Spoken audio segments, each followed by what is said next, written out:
Hi, Rupert. It's Jonas. I have a question that relates the mind with awareness. Why can't chickens get enlightened? Let me clear that question. When a baby is born, for example, awareness is there. And when the baby develops into a child and into a fully grown human being,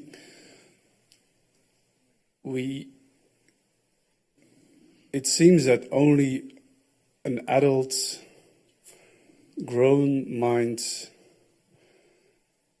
can come to the stage of knowing the nature of its true self. No, it's not a mind, an adult mind, that knows the nature of itself. It's not King Lear that knows John Smith. It's not the character in the dream that knows the dreamer's mind. It's not a person that becomes enlightened. Only awareness can know awareness. Not only can only awareness know awareness, but only awareness does know. It's not that there is a possibility of awareness either knowing awareness or not knowing awareness. Awareness always knows itself. The sun always illuminates itself. Awareness is always knowing itself. Yes, but chickens are aware, but... No, chickens are not aware. Human beings are not aware. Only awareness has awareness. No, not only awareness has awareness, nothing has awareness. Awareness is not an attribute of anything. Awareness is aware, period. Awareness is not an attribute of a human being or a chicken or a computer or a rock or a flower. Yeah, but through what is it then that what I'm trying to get is if animals don't realize their true nature. I mean, I know you just said... Nor do human beings. No, it's not the body that realizes. It's not the body, nor is it the finite mind, because all the finite mind can know is finite. So the infinite cannot be known by the finite. So no finite human mind can know consciousness, any more than nobody can see white snow through orange-tinted glasses. But everything you see through orange-tinted glasses is tinted orange. Everything the finite mind knows is tinted by its own limitations. Everything King Lear knows is tinted by King Lear's limitations. That's why he can never know the experience, I am John Smith. Because in order to have the experience, I am John Smith, King Lear must lose his limitations. He must cease being King Lear. So true happiness cannot be known by an animal, for example? Or a human being, I'm afraid. Yeah, but human beings can... It's hard to grasp this. No, the experience of happiness is consciousness' knowledge of itself. King Lear can never be happy. Never. But true what? When? True what? Through what? True... No, King Lear cannot be happy. But happiness is the experience, I am John Smith. As soon as John Smith puts on King Lear's clothes, he is miserable. As soon as he takes them off, he is happy. King Lear cannot have the experience, I am happy. Because the experience, I am happy, is the experience, I am John Smith. King Lear cannot have that experience. The human being, the human mind cannot have the experience, I am infinite consciousness. Only consciousness can have the experience, I am consciousness. And that experience, that knowledge is happiness. So when you when you experience happiness, you don't experience it as a human being. You don't realize it, but actually in that moment you cease to know yourself as a human being. You are knowing yourself as you essentially are. You can't walk and talk and at the same time know your true nature and be happy, because I guess you can, but... Yes, John Smith can know that he is John Smith and still play the part of King Lear. But he knows, he can know himself as John Smith playing the part of King Lear and not playing the part of King Lear. But it is still not King Lear who is happy. It is John Smith who is happy. Yes. But so it's true, you can still walk and talk and be happy, but your happiness is not, is your true nature shining. And an animal cannot experience that, because I'm trying to... An animal can't experience it, but a human being can't experience it. Human beings don't experience anything. Happiness, the taste of tea. Human beings are experienced. They don't experience. Everything that you know of, everything that you feel constitutes yourself as a human being. Thoughts, images, feelings, sensations, perceptions, activities and relationships is known by you. A thought does not know something. It is known. A feeling is not aware. It is something we are aware of. A sensation cannot experience something. It is experienced. So chickens are experienced. Yes, whatever experiences are experienced through the body of a chicken is experienced by the only one that experiences, namely consciousness. And what is limiting the chicken to feel the happiness? It is consciousness itself that assumes the form of a chicken's experience and therefore limits or mixes its experience of itself with a chicken's experience and therefore limits or forgets its knowledge of itself. That's why chickens don't appear to be very happy most of the time. No, they're mostly concerned with food all the time.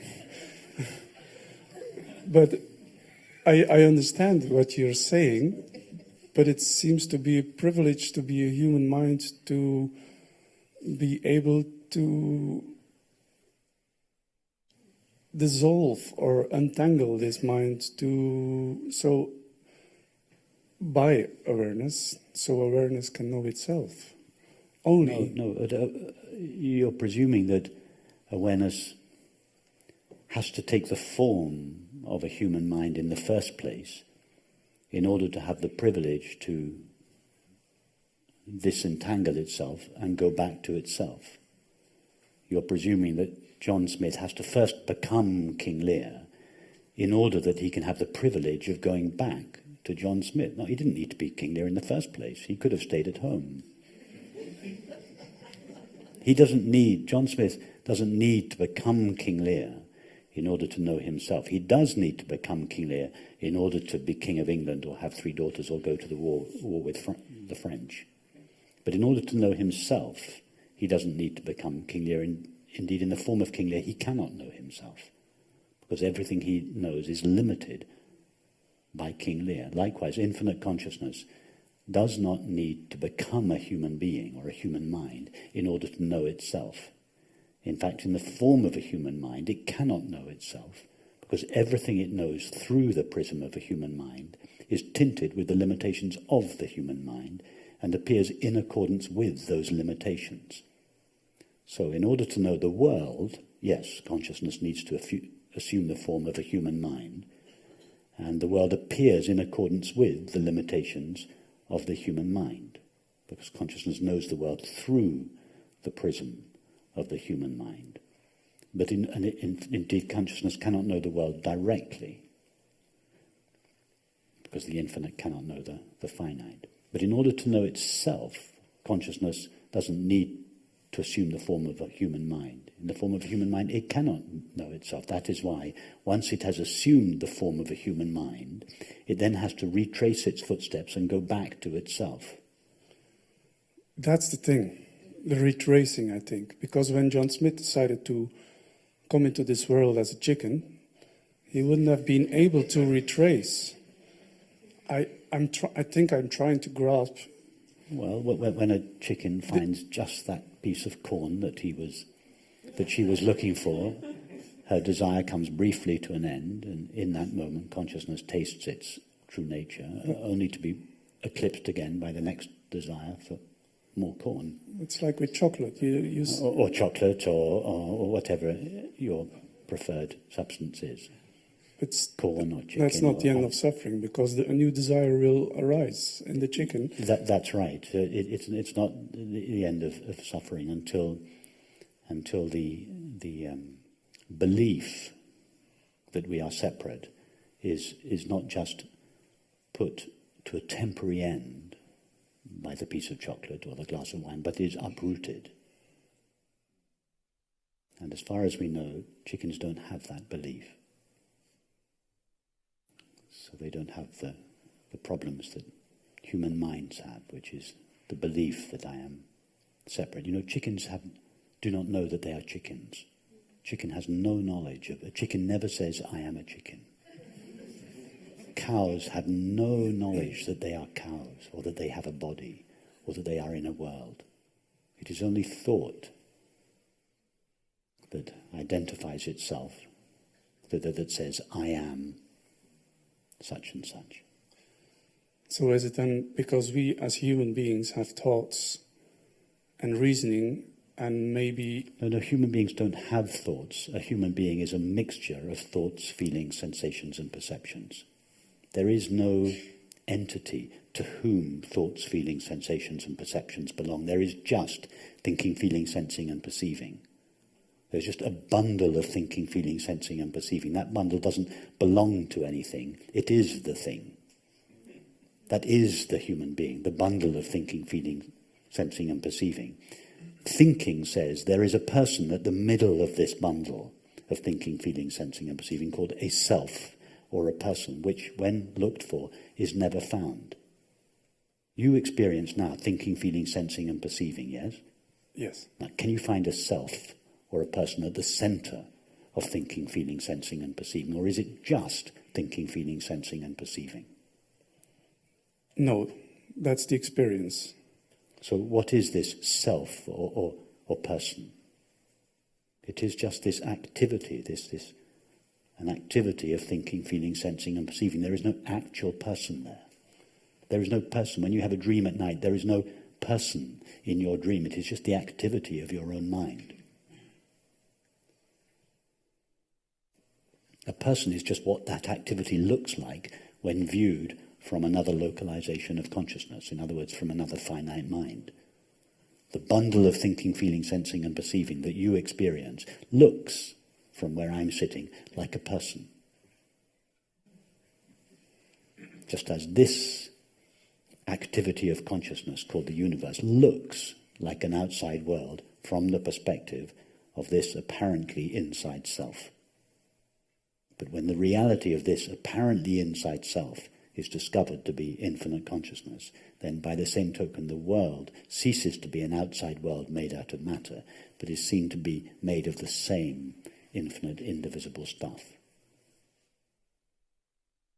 In other words, the identity of the self and the world is realized.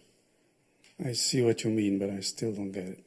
I still don't get why it looks, I know, it looks like only human beings can know, I know, okay. Awareness,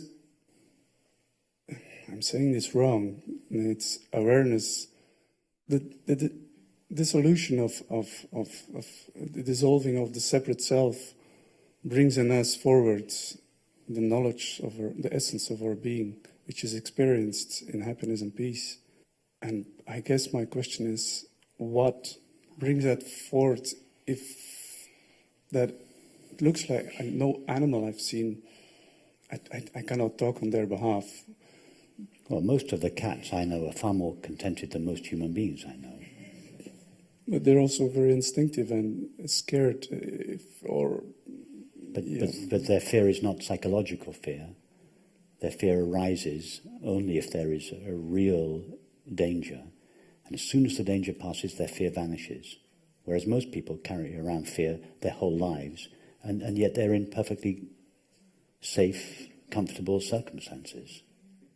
I mean, have you never experienced a dog? It gets afraid, and then as soon as the cause of the fear vanishes, the dog is just completely happy again, at peace. I'll study that. Thank you.